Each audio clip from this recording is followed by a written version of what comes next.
Hi friends. बहुत सारे patient मेरे क्लिनिक में आते हैं और कहते हैं डॉक्टर साहब मुझे सायाटिका हो गया है। तो आज हम समझते हैं कि सायाटिका एग्जैक्टली होता क्या है। हमारी कमर के जो नीचे वाला हिस्सा है जिसे हम लंबार स्पाइन कहते हैं वो कई हड्डियों से मिलकर बनता है और हर दो हड्डियों के बीच में एक डिस्क होती है। इन हड्डियों के अंदर एक जगह होती है जहाँ पे स्पाइनल नर्व का गुच्छा होता है। L1 से L5 ये सारी नर्व मिलके नीचे एक सेक्रम से नर्व निकलती है जिसे हम सायाटिक नर्व कहते हैं। अब अगर इस सायाटिक नर्व पर या इन स्पाइनल नर्व पर या लंबार स्पाइन के अंदर किसी वजह से प्रेशर पड़ता है तो जहां जहां ये नर्व जाती है वहां वहां पे पेन होने लगता है जिसे हम सायाटिका कहते हैं। सायाटिका होने के कई रीजन हो सकते हैं जिसमें सबसे कॉमन है स्लिप डिस्क। जब डिस्क अपनी जगह से स्लिप हो जाती है चाहे वो स्पाइन के अंदर हो या फिर कभी कभी बाहर की तरफ निकल जाती है तो वो नर्व को प्रेस करती है और जब नर्व दबती है तो उस नर्व के रास्ते में पेन होता है जिसे सायटिका कहते हैं।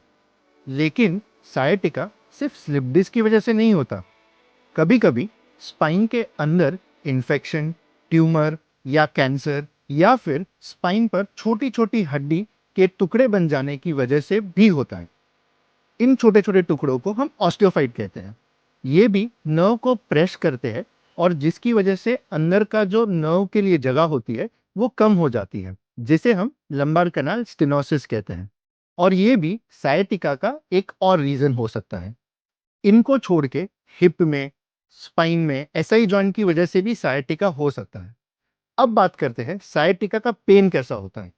अक्सर ये पेन कमर से या बटक रीजन से या आपके कूल्हे के रीजन से शुरू होके फिर घुटने के नीचे और पैर की तरफ पिछले हिस्से में फैलता है।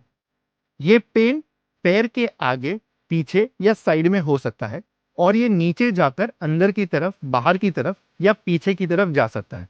ज्यादातर केसेस में ये पेन एक पैर में होता है लेकिन कभी कभी दोनों पैरों में भी हो सकता है। पेन अलग अलग टाइप का हो सकता है, कभी चुभने जैसा, कभी शूटिंग पेन, कभी झटके जैसा या कभी मसल पेन जैसा हो सकता है। कई बार पेन के साथ साथ सुनपन, भारीपन, झंझनाहटपन या पैर में कमजोरी भी हो सकती है। जब भी कोई पेशेंट मेरे क्लिनिक में सायटिका की कंप्लेन के साथ आते हैं तो हम सबसे पहले उनका जांच करके फिर एमआरआई करवाते हैं ताकि हम एग्जैक्ट कॉज पता कर सके कि ये डिस्क की प्रॉब्लम, इन्फेक्शन या कोई और रीजन की वजह से ये हो रहा है। बट अच्छी बात यह है कि 95% लोगों में सायटिका सर्जरी के अलावा ही ठीक हो जाता है। एक्सरसाइज, फिजियोथेरेपी, मेडिसिन और थोड़े रेस्ट से 95% सायटिका ठीक हो जाता है। सिर्फ कुछ ही पेशेंट को सर्जरी की जरूरत पड़ती है। अगर आप ये जानना चाहते हैं कि कौन से पेशेंट को सर्जरी की जरूरत होती है तो हमारा चैनल फॉलो कीजिए। Thank you.